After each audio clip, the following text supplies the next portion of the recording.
Good morning বন্ধুরা, কেমন আছো তোমরা সবাই? আশা করি সবাই ভালো আছো। আমরা ভালো আছি। তোমাদের সুপর্ণা ফ্যামিলি ব্লগে অনেক অনেক স্বাগত আর ভালোবাসা। আজ আর ভিডিওটা দেখতে থাকো। এখন সকালে জল ভরে বাসন টাসন দিয়ে এখন 6টা বাজে। ভাবছি একটু জল দিয়ে আসি ঘরে। ওরকম মোটর চালিয়ে দিই, সব দিকে নিজে নিজে জল দিয়ে দিচ্ছে, আমাকে আর দিতে হবে না। চলো তাহলে জলটা দিয়ে দিই। দেখো জল কেমন নাগিনের মতো পড়ছে। আর তারপরে ধরে সব জায়গায় জল টল দিয়ে দেবো, কারণ এক জায়গায় একটু নিচু হয়ে গেছে, এক জায়গায় উঁচু, এরকমই। যত সময় না ফ্লোরিং করবে তত সময় তো এরকমই হবে। চলো তাও ওই যে সব জায়গায় জল দিয়ে দিচ্ছি ভালো করে। আর এই সাইডটা একটা ওই তাক বানিয়েছে, ওখানে তো ইট দেয়নি, ওর জন্য ওখানে শুধু সাপাইয়ের মতো করে লোহা বেঁধে কী করেছে আমি সঠিক যাই না। ওখানে মানে বেডরুমে কিছু রাখার জন্য। আর বেডরুমটাও অনেক ছোট হয়ে গেছে, আমরাও বুঝতে পারছি, কিন্তু পরে উপরে ঘর না বাঁধলে ওটা ধরো আমাদের ঠিক হবে না। ও আমাদের একটা বড় রুম দরকার ছিল, মানে আমাদের 4 জনের জন্য, সুতি, শান, আমি, দাদাভাই, কিন্তু সেটা তো হবে না। কিছু করার নেই, ছোটোই রুম হচ্ছে এখন। ওর মধ্যেই যা হয়, বেশি বেশি একটা খাট আর একটা আলমারি বসানো যাবে, আর কিচ্ছু না বেডরুমের মধ্যে।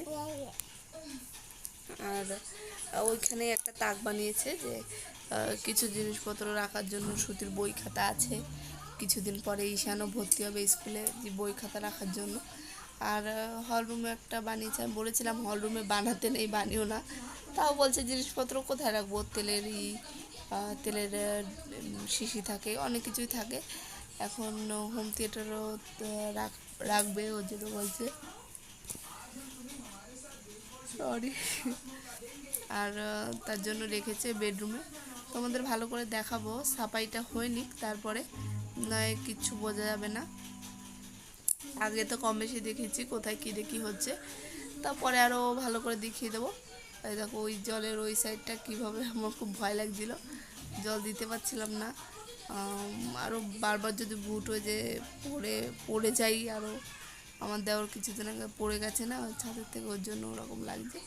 আর ভাবছি জল এরকম, ওই দেখো কেমন নাগিনের মতো চলছে, কী করবো বলো। তারপরে ইট দিয়ে দিয়েছি, তারপরে ভাবছি যে ইট দিলে তারপরে। চলো এখন ঘরে যাই, সুতির জন্য টিফিন বানাতে হবে। দেখো এই সাইডটা না প্যাক করে দিয়েছে, ওই জন্য অন্ধকার হয়ে গেছে। চলো কী করতে হবে। আর এখন ঘুমেতে উঠেছে বলে গলার আওয়াজটা এরকম। চলো ঘরে যাই। দেখো আমি 6:30টার দিকে এসেছিলাম, এসে সুতির জন্য একটা পরোটা বানাচ্ছি। ও বলছে আমি ইয়েলো রুটি খাবো, ওর জন্য ধনেপাতা, হলুদ, নুন টুন দিয়ে ওকে বানিয়ে দিলাম। আর এইদিকে দেখো সুতি রেডি হচ্ছে, আর আলু ভাজা আর ওই রুটি দিয়েছি টিফিনে। আর ওর বাবা ওকে মাছ ভাজা বসিয়ে দিয়েছি। এই যে কুমড়োতে রান্না করব, এই যে মাছ দিয়ে, আমি একটা ভাত ছিল কালকে, মাছ দিয়ে খাচ্ছি। আর এ বলছে খাবে, কিন্তু খাচ্ছে না। না বাবা, আমার মোবাইলে একটু চার্জ নেই, দেখে এখন চার্জে বসাবো। এত বসেছিলাম, কি জানি কেন হয়নি, এখন দেখি বসিয়ে দেখি হয় নাকি। দেখো তারপরে দুপুরবেলা ভাতগুলো খেয়ে আমি এই 4টের সময় ভাত খাচ্ছি। আর রাত্রে খেতে পারবো কিনা জানি না।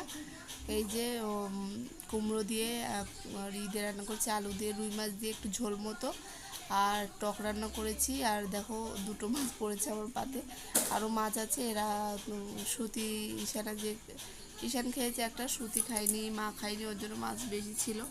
আর তোমার দাদাভাই ফেলে দিতে গেলে না রাগ করে বা খারাপ লাগে, তার জন্য আমি 2টো মাছ নিয়ে নিয়েছি। আরও রাত্রে যা থাকবে সবাই খেয়ে নেবে। আর আমারও লেট হয়ে গেছে যে খেতে, ওইদিকে সুতিকেও খেতে দিয়েছি। সুতি তো টক থাকলে ওর আর কিচ্ছু লাগে না, ওই দিয়েও খেয়ে নেয়। আর আমি কিছু টক দেখাবো আর কিছু তরকারি দিয়ে খাচ্ছি। তাহলে বন্ধুরা সবই আছে মোটামুটি, শুধু 2টো রুটি বানাবো, ব্যাস আজকের রান্না বান্নার আইটেম শেষ।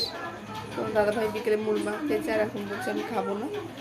তাহলে বন্ধুরা আজকের ভিডিওটা আমি এখানেই শেষ করছি। তো সবাই ভালো থেকো, বাই, গুড নাইট।